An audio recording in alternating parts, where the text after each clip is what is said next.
It turns out the most dangerous place you can stand is on ground you think you own. For years, I, Madeline Joy, paid a staggering, invisible fee for family peace, letting my sister and mother believe I was the insignificant failure, the poor relation who couldn't afford their world. Today, standing on the polished marble floor of the Viridian Manor, I watched as they mocked my sad little life and tried to buy out my dream. What they didn't know was that I owned the building, the land, and the entire luxurious infrastructure they depended on. The question wasn't if the truth would shatter their reality, but how many pieces of their perfect lives I was prepared to watch crumble when I finally pulled the strings. Like, share, comment, and subscribe to our channel. We always appreciate the time you spent here with us. I pressed my back against the carved mahogany doors of the Viridian Manor ballroom, the silk of my dress feeling suddenly stiff. I was watching my sister Serena Vance make a show of being superior, and it was a scene I knew by heart. It was the price of peace, this routine humiliation. I, Madeline Joy, founder and silent owner of Artemis Acquisitions, the holding company that owned this hyper-exclusive $80,000 a night wedding venue, was standing here being lectured by my sister and my mother, Audra Vance. My own little empire, the one that bought out my security software firm for 9 figures and now managed dozens of properties across the city, was a ghost I had created just for them. They believed the lie that I earned a modest, almost embarrassing salary running a little downtown nonprofit, the Westmore Foundation, and that I drove a beat-up 10-year-old Honda. That narrative, the one where I was the disappointment and Serena, the hotshot senior associate engaged to the hedge fund guy Harry Bell, was the success, was the only way to keep the family on a level plane. Are you even listening, Maddie? Serena's voice was sharp, cutting through the classical music piped into the hall. Her eyes narrowed, and calculating swept the immense space, the crystal chandeliers, the imported marble, the vaulted ceilings. I said, "This place is entirely out of your league. Honestly, why are you here? You know the foundation salary is barely $35,000 a year. It's just sad." Mom Audra chimed in, adjusting her scarf with that familiar pinched expression. "Darling, Serena's right.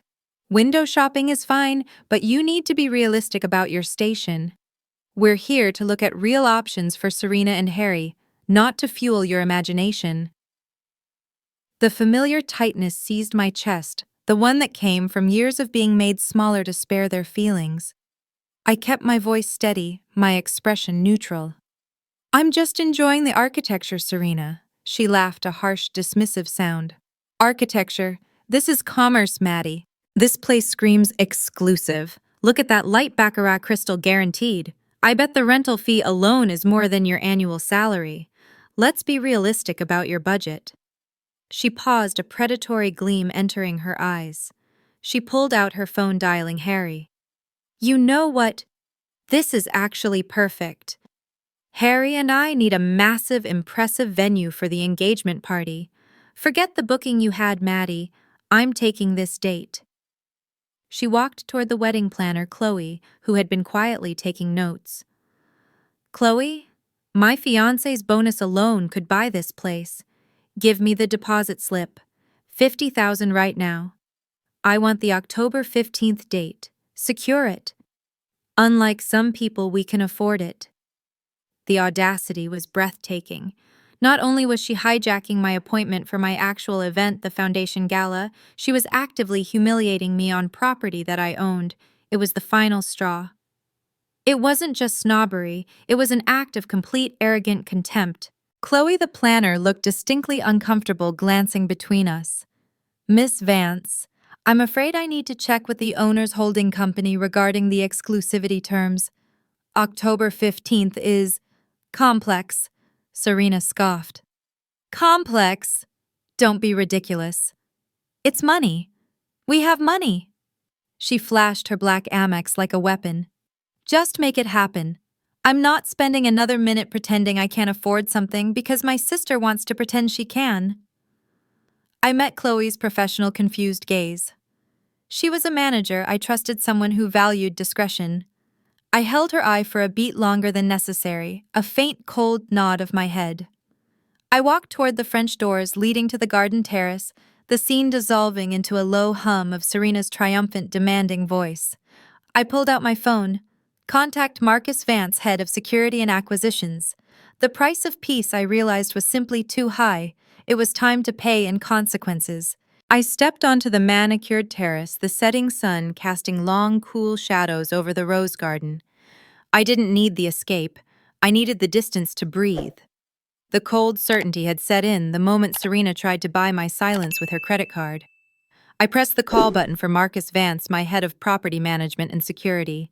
He answered on the first ring, his voice low and professional. Yes, Miss Joy. I used my full professional name, the one they never heard. Marcus, I need you to execute the contingency plan, immediately. I kept my voice flat, masking the tremor of outrage deep within my chest. I gave him the coordinates Viridian Manor, my sister Serena Vance, and my mother, Audra Vance. I explained the immediate task stall, the deposit, and compile a comprehensive file on both of them. As Marcus assured me he was on it, the entire history of our family dynamic flashed behind my eyes. It wasn't just the wedding venue, it was everything. I was 8 years old when my MIT acceptance letter arrived. My father, bless his heart, had been beaming. Audra. She'd just frowned, comparing it to Serena's acceptance to the state college, saying, well, at least Serena won't be so far away. And a state school teaches life skills, Maddie, not just textbook knowledge. It was the first time I understood I had to make myself smaller to make them comfortable. When I sold my software company Paradigm Solutions 6 years ago, I foolishly told them the truth, not the number, but that I'd had a major acquisition. Audra had pulled me aside at Thanksgiving, her voice laced with disapproval. Some people get lucky, Madeline, but you mustn't flaunt your fortune. It's inappropriate. It makes your sister feel bad about her hard work. The subtext was always the same. My success was an insult to their worth. My silence wasn't a form of peace. It was an act of enablement. And today, on the marble floor of my own property, the cost became unaffordable. Serena's smug face, Audra's pinched disapproval, it wasn't just snobbery, it was a lifetime of emotional betrayal. The marble floor of the Viridian Manor was my emotional tipping point. I ended the call with Marcus, and an hour later he texted me 2 documents. The first was a notification confirming Chloe had successfully stalled Serena's deposit, citing a fictitious review by the owner's legal team regarding the October date. The second document was the preliminary Vance Family Dependency Report. I opened it, my breath hitching in my throat as I scanned the list. I had never bothered to cross-reference my holdings with their lives. I had no idea how deeply entrenched they were. The list was stunning. Skyline Towers. Serena's high-rise apartment building, where she paid astronomical rent for a view of the bay, was an Artemis Acquisitions property purchased as part of a commercial real estate portfolio 3 years ago. The lease was ironclad, but standard non-renewal was a 60-day notice. The Empress Boutique, Audra's favorite designer consignment shop, where she bought her investment pieces, leased its entire space from Artemis. The Elite Fitness Center, where both Serena and Audra had expensive prepaid annual memberships, was part of a commercial chain whose master lease belonged to Artemis. And most damningly, the Olympian Golf Club, the hyper-exclusive old money course where Harry Bell played and conducted business, leased the vast majority of its land from a shell company that fed directly into Artemis. Their entire perception of their social and financial superiority was built on a foundation I owned. I walked back into the ballroom. Serena and Audra were at a cocktail table, Serena on her phone, clearly bragging to Harry about securing the venue despite Chloe's demurral. Yes, babe, it's flawless. I just put down 50, but I might make it 75 just to show them we're serious. This is what real success looks like, Harry. Not pretending. That sentence, her direct quote from moments ago, drove the final nail into the coffin of my patience. She was referring to my sad little life, and she was saying it inside a ballroom that I bought and paid for in cash. The retaliation had to be commensurate with the years of emotional damage. I texted Marcus back. Execute full protocol, no exceptions. I want the notification system active in every single location on this list. Start with the minor services first to see the confusion. I decided to test the waters with the Azalea Spa, a high-end 2-year prepaid facial package Serena had been bragging about for weeks. I instructed Marcus to terminate the service process, the refund, and flag the account with a simple, anonymous code, owner's discretion. Less than an hour later, while I was sitting quietly in the Manners library, Serena called me. Her voice was irritated, not concerned. "Maddie, are you there? Can you believe this incompetence? I just got a ridiculous email from Azalea Spa. They randomly refunded my 2-year package. They didn't give a reason, just a generic clerical error. Can you believe the disorganization I'm having Mom call them? She'll use her lawyer voice to sort it out." I feigned ignorance. "That's so strange, Serena. I hope you get it sorted." The ease with which they dismissed the incident as a clerical error was exactly what I needed. They were so blinded by their own privilege and my perceived poverty that they couldn't conceive of a powerful hand guiding the chaos. Audra took the phone next, her lawyer voice already activated, listing off the terms of service and threatening a review. They were attacking a ghost. The ghost was me. I was the quiet engine of retribution, and they were happily dismantling their own security, blaming the invisible employees of my companies. I hung up, a cold, hard knot of resolve settling in my stomach. This was the strategy, the simultaneous baffling loss of status and privilege across their entire world. It was systematic, calculated, and devastatingly logical. Marcus called me back on an encrypted line. "Maddie, the system is fully active. The flags are in place. Any service attempt or renewal will be terminated across the entire Artemis portfolio. But I have to warn you, this is nuclear. This is not just cutting off services, this is potentially destabilizing their entire social and financial standing.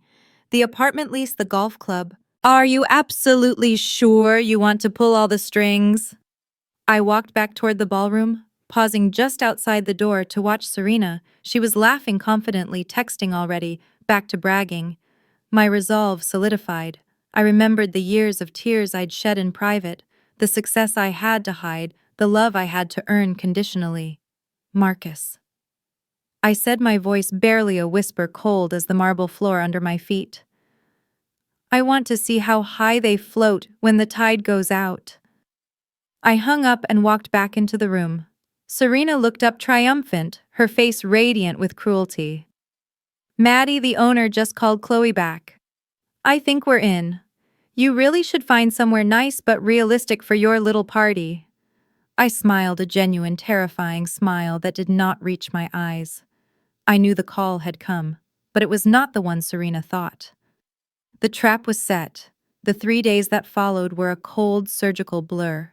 I retreated to my actual office, the one on the top floor of the Westmore building, which, like so much else, belonged to Artemis Acquisitions, and worked alongside my legal team and Marcus.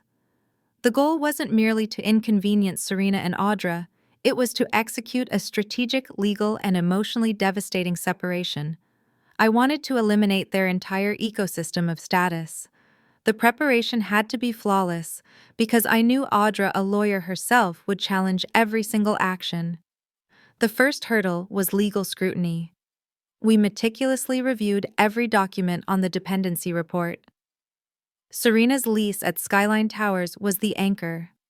I needed absolute proof that non-renewal was a unilateral right, not a negotiated privilege. My lead attorney confirmed the standard clause, 60 days notice for non-renewal, no cause necessary. For the retail locations, the Empress Boutique, the Elite Fitness Center, even the Olympian Golf Club, the leverage was in the commercial lease agreements. We found a rarely invoked clause that allowed the landlord, Artemis, to ban individuals from the premises of the tenants for repeated disruptive or unprofessional conduct that jeopardized the property's reputation or the peaceful enjoyment of other patrons. Serena's brazen public humiliation of me at Viridian Manor, my own property, provided the retroactive justification. Audra's attempts to use her legal status to threaten the Azalea spa clerk would be filed as evidence of such conduct. The foundation was legally airtight. Next came the system build. Marcus, a former military logistics expert, treated the execution like a precision strike. He integrated the flags on Serena Vance and Audra Vance across every asset connected to Artemis. This wasn't just a database update, it was a protocol designed for simultaneous automated action. Every time Serena tried to swipe her membership card at Elite Fitness, every time Audra attempted to purchase something at the Empress, every time Harry tried to book a tea time at the Olympian, the system would ping a silent alarm, would trigger, and the service would be immediately terminated, deposits refunded, and access permanently revoked. It was a digital siege designed for maximum bewilderment and minimal resistance. Crucially, I had to ensure the Viridian Manor itself was completely locked down. I officially confirmed the December 15th date for the Westmore Foundation Gala. I upgraded the package to the Legacy tier exclusive access for the entire weekend, requiring a non-refundable 7-figure contract. This massive high-profile booking with senators and the governor on the confirmed guest list made it physically and financially impossible for Serena to ever claim that date or any comparable date, effectively sealing the venue against her. I was replacing their shallow ambition with my quiet, meaningful legacy. Despite the clinical execution, my internal landscape was a war zone. I spent the late nights battling pre-climax anxiety. I walked the sterile halls of my empty penthouse, the one I had purchased with cash 3 years ago, the one Serena had mocked me for pretending to afford. I felt the deep, agonizing vulnerability fighting empowerment. This was not merely financial retaliation. This was severing a lifetime of complicated ties to my deceased father. He was the only one who ever truly saw my talent without the green filter of envy, and sometimes I felt I was betraying his memory by finally striking back. The pain was real. I wasn't cold. I was incandescent with a justified, bone-deep outrage. The depth of the betrayal demanded this seismic shift, and that realization grounded the action. My choice was proactive, clear-end the years of abuse now, or submit to a lifetime of it. The final test came 2 days before the intended confrontation. I quietly instructed Marcus to terminate a slightly more consequential service, Serena's annual membership to the Empress Boutique's VIP concierge service, which gave her first access to new collections. Serena called me immediately after receiving the email, her voice high-pitched and furious, not at me, but at the retailer. "Maddie, this is utterly insane. The Empress just closed my account. They said owner discretion." But the girl on the phone clearly had no idea what she was talking about. She tried to send me a refund. Can you believe it? My social standing there is impeccable. This is a conspiracy. I swear, they must have a ridiculous problem with their systems. I need Mom to threaten them with a consumer protection lawsuit. Audra took the phone, her voice cold and professional. "Madeline, this is more than a clerical error. This is a pattern of harassment. Your little nonprofit job is downtown. You must know someone who knows someone. Use whatever contacts you have to look into this. This is impacting Serena's status. Their blindness was total. They saw the chaos, but their self-imposed narrative that I was too poor and insignificant to matter prevented them from connecting the dots. They were so comfortable in the worldview of their own superiority that they were incapable of perceiving the powerful hand guiding their discomfort. I told Audra I would look into it, a lie that tasted like victory. I hung up and checked the system with Marcus. The termination was confirmed.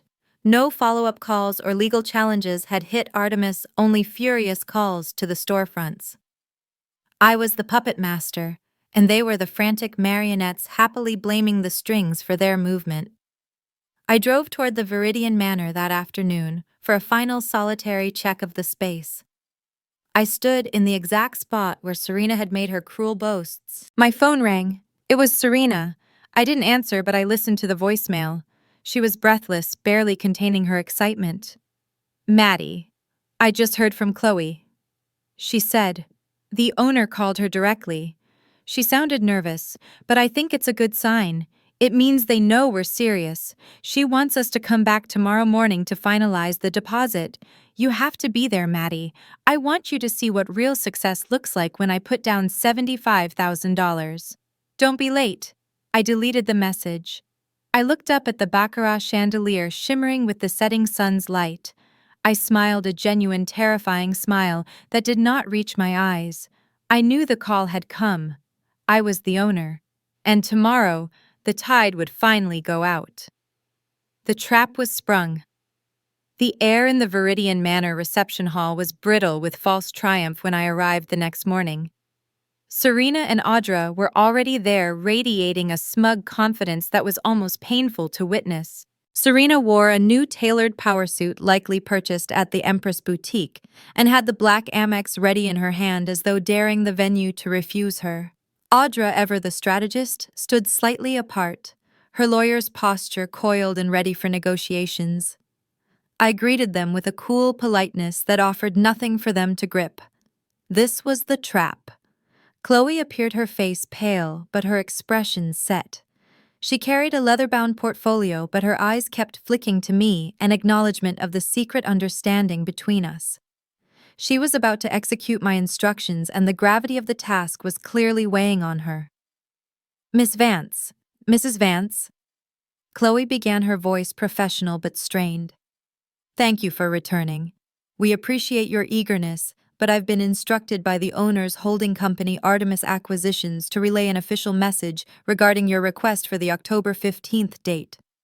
Serena waved a dismissive hand. Oh, just cut to the chase, Chloe. We're ready to sign the check. I'll make it $75,000, a clear statement of intent. The owner obviously realized this is the booking they want. Chloe shook her head slowly, the movement a silent, devastating refusal. I'm afraid I cannot accept your deposit. Your booking request for the Viridian Manor has been officially rejected. The silence that followed was absolute, shattered only by the distant tick of an antique grandfather clock. Serena's mouth opened, then snapped shut. Her jaw tightened. Excuse me, rejected? Are you joking? Her voice was dangerously low. I'm offering you $75,000 right now. On what grounds? The grounds were not specified to me, Chloe said, clutching the portfolio tighter. Only that the property is no longer available to you for that date or any future date. Your check will not be processed. Serena's composure shattered. She went into a full-scale rage, pulling out her phone and dialing Harry. This is a joke, Chloe. Get your manager. Better yet, get the owner on the line. Do you know who my fiancé Harry Bell is? We are not some nobody couple looking for a bargain venue. This was the rejection I had anticipated the moment her certainty turned to aggressive denial. And then, the dominoes fell. Serena's phone suddenly pinged with a notification. She glanced at it, frowning deeply. What the hell? Elite Fitness just terminated my annual membership. Said they refunded the full amount due to a system-wide service interruption. What is happening? Audra's phone buzzed with a text. She looked at it, her expression twisting into confusion. That's odd. The manager at the Empress. They're saying my account has been permanently closed and they won't take any future orders. They apologized profusely but offered no explanation. The simultaneous baffling losses were causing their world to tilt. They weren't just losing a venue, they were losing their infrastructure of status. They looked at each other, then back at Chloe, demanding a connection. Audra's lawyer persona activated, cold and formidable. She stepped forward, her voice rising. This is outrageous. This is a pattern of behavior. You are refusing service without cause. You need to provide a legitimate legal reason for this refusal, or we will be filing a complaint with the State Licensing Board for discriminatory practices. My daughter is offering more than your deposit requirement. This was the legal threat I was waiting for. They were attacking the symptom, not the cause. Just then, the outer door opened, and Marcus, my head of security, entered. He was tall, impeccably dressed, and his presence alone radiated quiet, immovable authority. He walked toward us, his pace deliberate. Serena turned to me, her eyes wild with suspicion. This is your fault. Somehow, isn't it? Did you call someone? Did you finally lose it and try to sabotage my wedding because you're jealous? I haven't made any calls, Serena, I said truthfully. I hadn't needed to. Marcus's system was running the show. I remained by the window watching them unravel. Marcus addressed Audra and Serena with professional gravity. Mrs. Vance, Miss Vance, I am head of security for the estate. I understand there is a dispute, but I need to inform you that the property owner's instructions are to terminate this discussion immediately. Terminate? Audra's voice was laced with contempt. Over what? We are prospective clients. We are threatening a lawsuit. You are being asked to leave the premises, Marcus stated simply. Serena's phone rang. It was a number she didn't recognize, but she answered it automatically, her eyes still locked on me in venomous accusation. Yes, this is Serena Vance. What, my lease? No, that's impossible. I have until the end of the year. Her face went from confused to bone white in seconds. Who is the owner, Artemis Acquisitions? I don't understand. Chloe, watching the entire spectacle, looked at her tablet, which had just pinged with the system confirmation. The full report was now visible to her, including the name of Artemis's sole owner. Her eyes snapped to me wide with recognition, a sudden horrifying clarity dawning on her face. It was the revelation of the first name the moment the walls came crashing down for everyone but my family. Oh my God, Chloe whispered, her voice barely audible. Miss Chin? I am so deeply sorry. I didn't realize the booking was under your first name and I never connected the names. What are you talking about? Serena snapped, dropping her ringing phone. That's Madeline Joy. She works at a nonprofit. Chloe ignored Serena, her composure momentarily lost to shock. She addressed me, her voice now filled with a profound, almost reverent respect. Miss Chin, I should have recognized you immediately. I am so sorry for the disrespect. Serena's head whipped between us, her face a mask of escalating horror. Recognized her for what? She's Madeline. She drives an old Honda. She's poor. Chloe forced herself to look at Serena and Audra, delivering the first seismic wave of truth. Her voice was firm, trembling slightly. Ladies, the person you are referring to as Madeline Joy, her legal professional name is Madeline Chin, and she is the owner of the Viridian Manor. She paused, letting the impossible reality settle. She owns Artemis Acquisitions. She owns 17 properties in this city, including this venue, Azalea Spa, the Empress Boutique, and I need to ask you both to gather your belongings. The owner has requested your immediate departure. Marcus took a step forward, his shadow falling over Serena. Audra simply stared at me, her lawyer-trained mind unable to process a reality that invalidated everything she believed about her daughter and herself. My heart was pounding, but my voice when I finally spoke was calm and clear. We've reached the point of no return, Serena. You were asked to leave. Now you will be escorted. The trap was fully sprung. Serena's disbelief was a physical choking thing. She owns what? No, that's impossible. She works at a nonprofit. She's poor. She was clinging to the narrative like a drowning woman. I stepped away from the window, finally turning to face them completely. It's not impossible, Serena. My voice was quiet, steady, contrasting sharply with the rising panic in the room. The nonprofit is mine, the Westmore Foundation. I founded it 6 years ago after I sold my company Paradigm Solutions. We developed enterprise security software. Audra finally found her voice, a dry, barely audible rasp. Sold a company.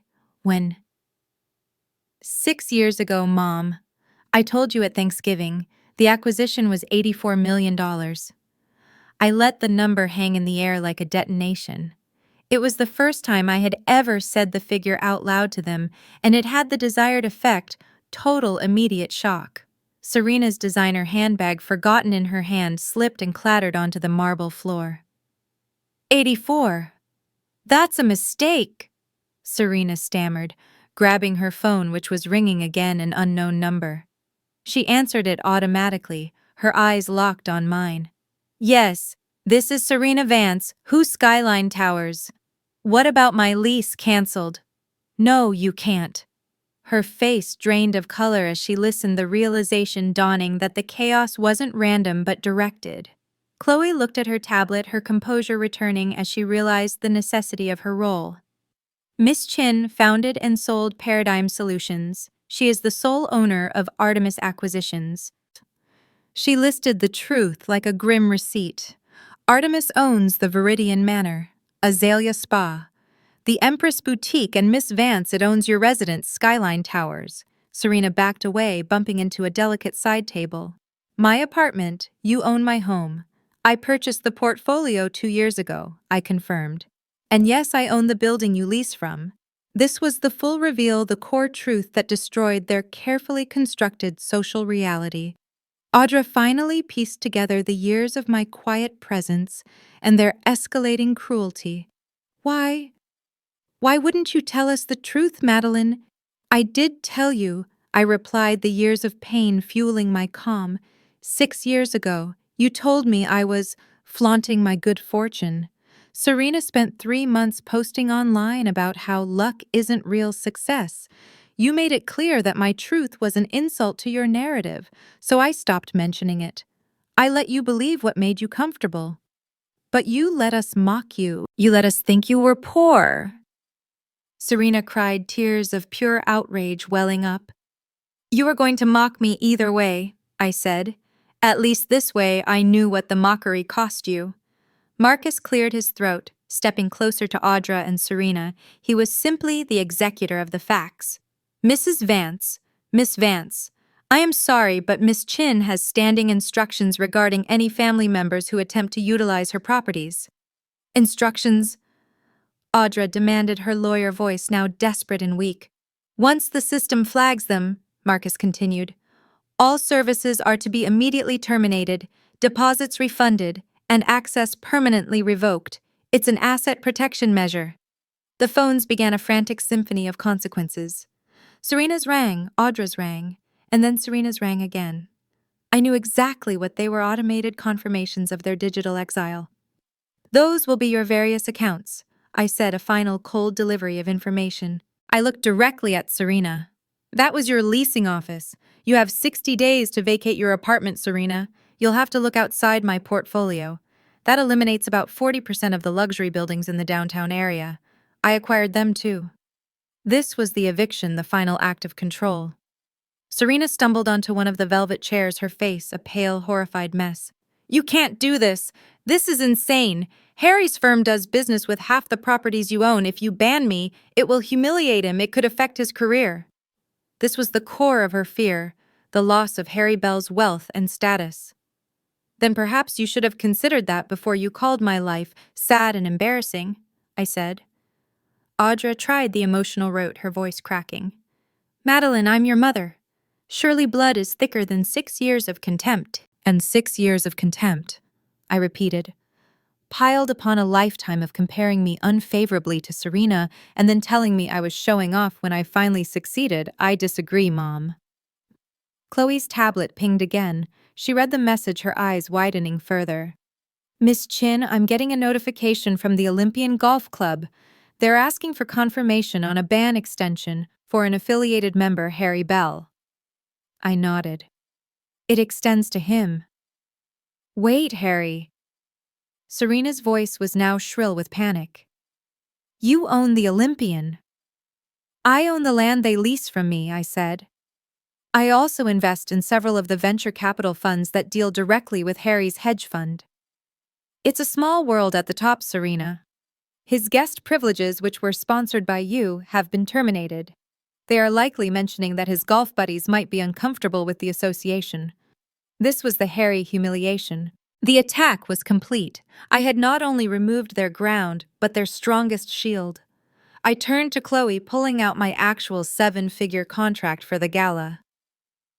Chloe, I'd like to confirm my booking for December 15th for the Foundation Gala. The full Legacy tier package.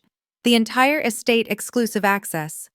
Let's increase the guest list to 600. I'll have my assistant send over the updated requirements. Chloe's professionalism snapped back into place instantly. Of course, Miss Chin. I'll have the revised contract ready by end of business today. Marcus took Audra and Serena by the arm, guiding them toward the main doors.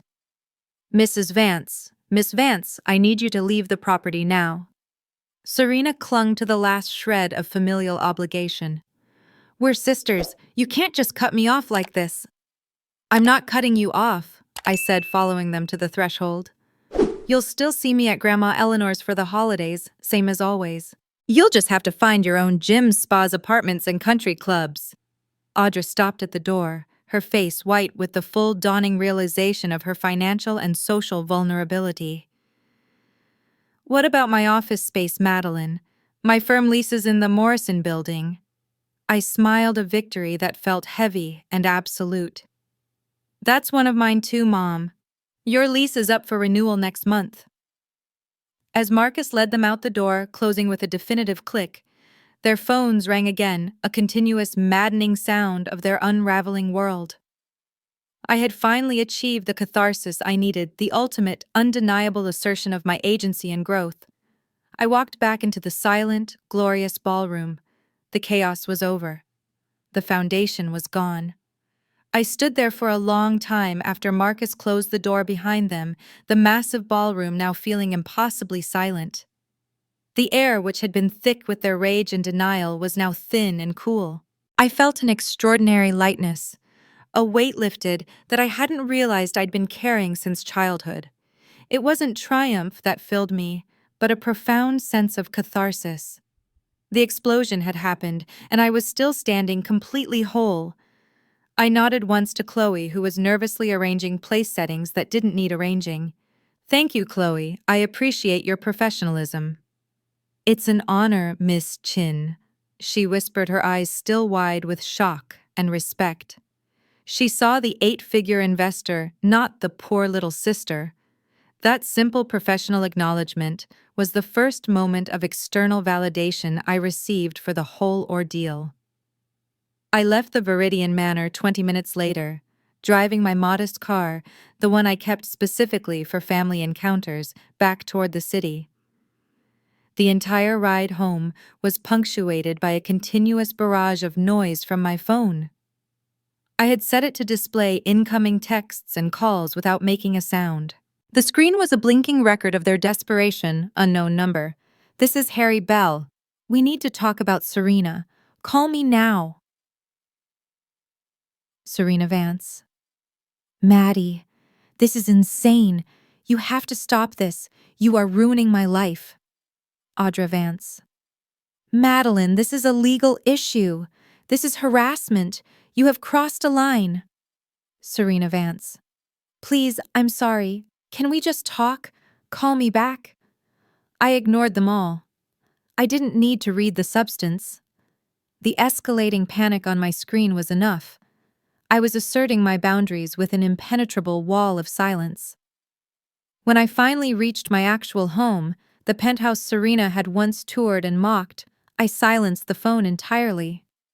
I poured a glass of water and walked to the floor-to-ceiling windows looking out over the grid of city lights that now felt less like a view and more like a map of my own influence.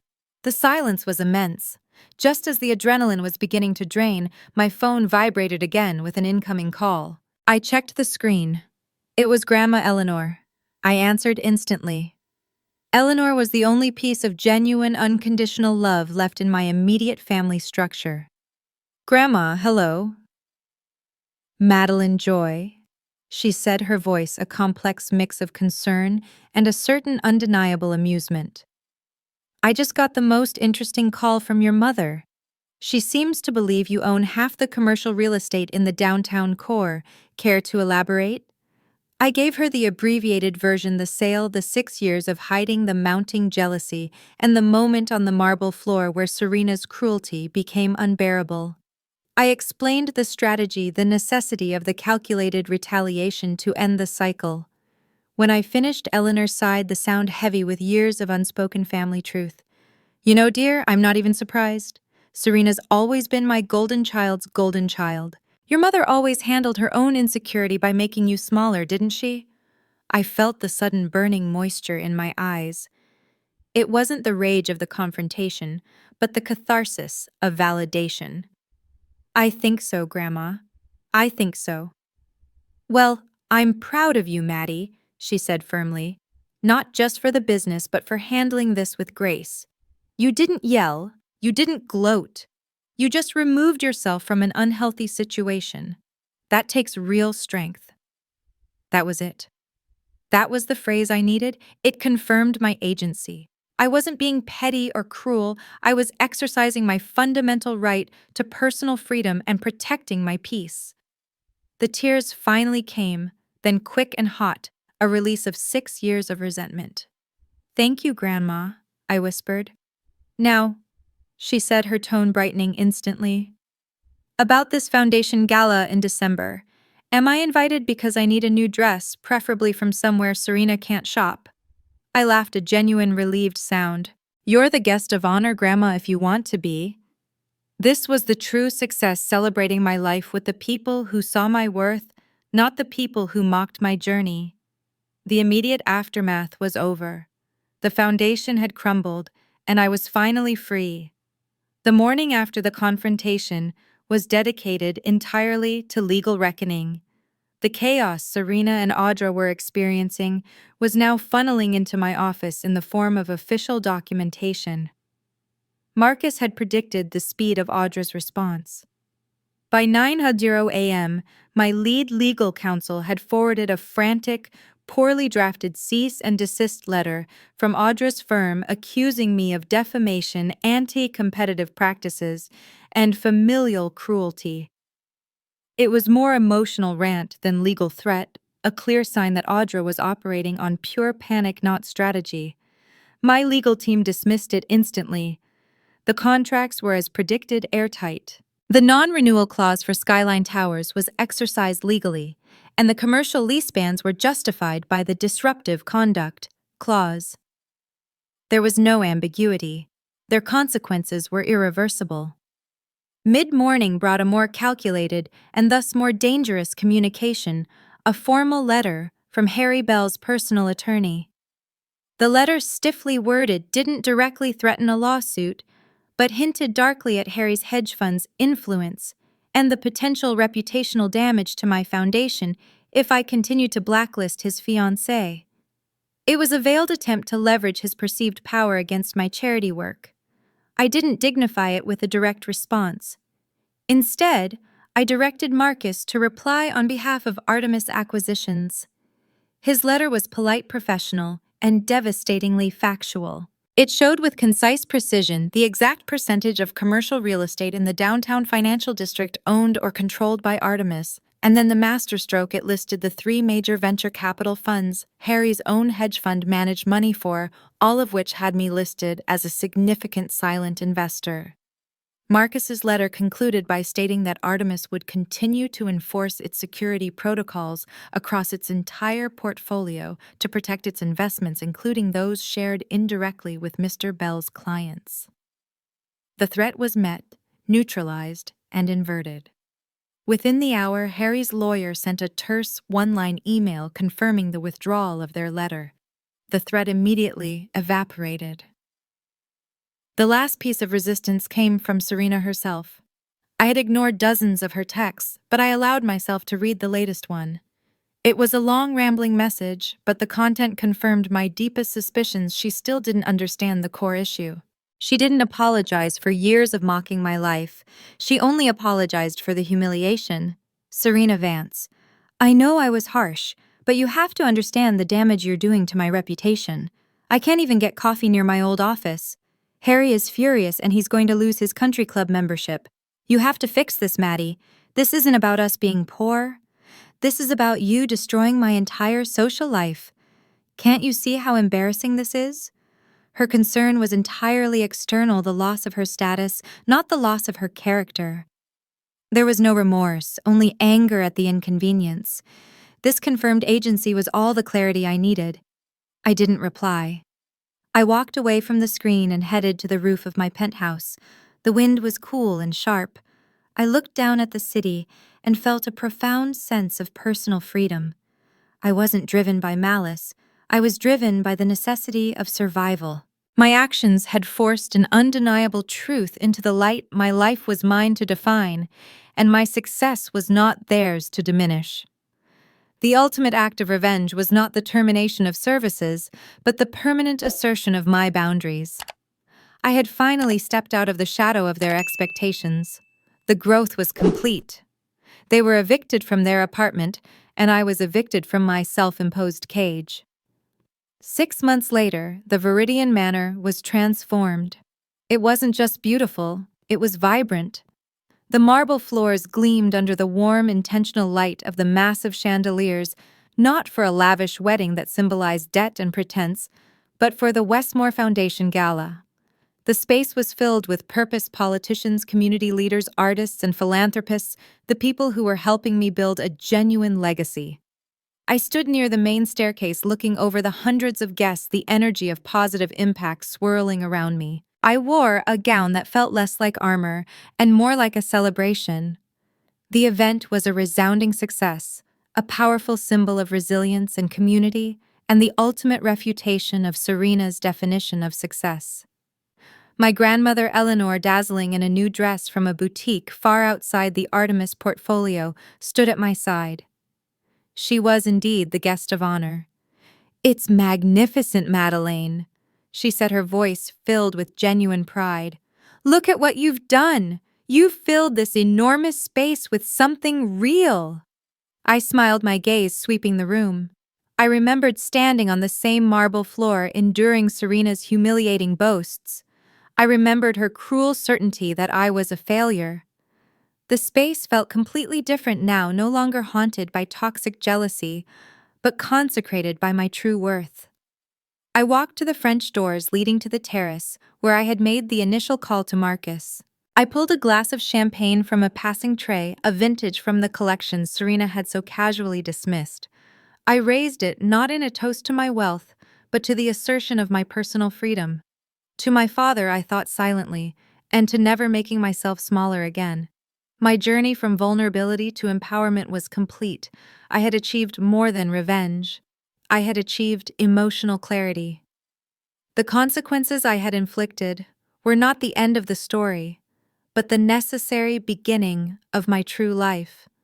I knew that somewhere out there, Serena and Audra were watching their social circle shrink, facing a hard reality in their new, less exclusive homes. Harry had suffered a financial setback related to the loss of his major club affiliations, exactly as predicted. But they were a diminishing shadow, irrelevant to the bright future in front of me. Chloe approached, professional and warm. "Miss Chin, the governor is ready for your introduction, and truly it is an honor to work with you." "Thank you, Chloe," I replied, meeting her respectful gaze. I turned back to the room, ready to step forward and address my guests. My life wasn't about hiding, it was about building. The final resolution was simple: my success was no longer conditional on their approval. I had redefined my own foundation. I had removed the ground they were standing on, and now I was walking on my own. I raised my glass one last time, looking out at the city, my future focus bright, clear, and absolutely unapologetic. And with that final, resolute decision, Madeline Joy closed a painful chapter, choosing clarity and empowerment over a lifetime of compromise. If this cinematic tale of quiet retribution resonated with you, hit that subscribe button. We read every single comment of your thoughts on family boundaries and financial freedom. Let us know if Madeline's choice brought you the catharsis you were hoping for. Thank you for listening. This has been a story from Radiance. We'll see you next time.